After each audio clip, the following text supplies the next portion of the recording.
हे पहा, आज मांडोगण फराटा येथे हा प्रकार निदर्शनास आला. आपण पाहू शकतो त्या गॅसच्या टाकीचा हा आपण आणल्यानंतर मात्र हा 4-5 दिवसापूर्वी ही टाकी आणली, परंतु हा प्रकार काल निदर्शनास आला की ह्या रेग्युलेटर लावल्यानंतर सुद्धा ह्याचा गॅसचा प्रेस हा वाढतो आणि गॅस हा चालू राहतो.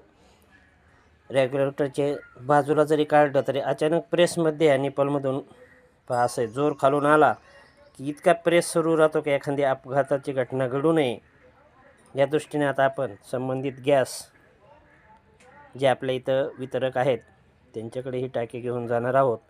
पाहू पुढे काय होतं आहे ती.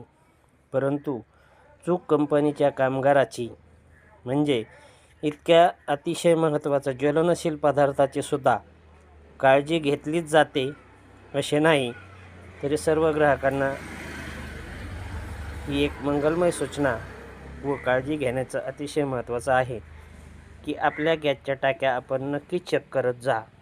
अन्यथा अचानक कधीही अशा टाकीच्या माध्यमातून गॅस हा इतका प्रेशने बाहेर येतो, त्यावेळी मात्र घरामध्ये लाईट अथवा मोबाईल अथवा आपल्या घरातील दिवा चालू असल्यास नक्की मोठा स्फोट होऊ शकतो, मोठी घटना घडू शकते, ती आपल्याला टाळता येऊ शकते. हा प्रकार आम्हालाही 4-5 दिवस निदर्शनास नाही आला, परंतु अचानक गॅसचा उग्र वास का येतो हे पाहिल्यानंतर मात्र असा हा प्रकार निदर्शनास आला. म्हणजे हे आता आपण पाण्याचे बुडबुडे पाहतो, कमी गॅस होतात, एकदा वाढलं की ह्याला प्रेशर खूप येतो.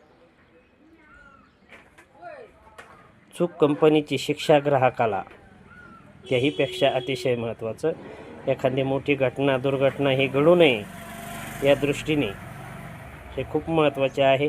आता पाहूया आपण काय होतं पुढे. आपल्याला ह्या टाकीचा चूक त्या संबंधित कर्मचाऱ्याची कंपनीची, परंतु आता पुढे काय निर्णय होतो ते पाहूया आपण.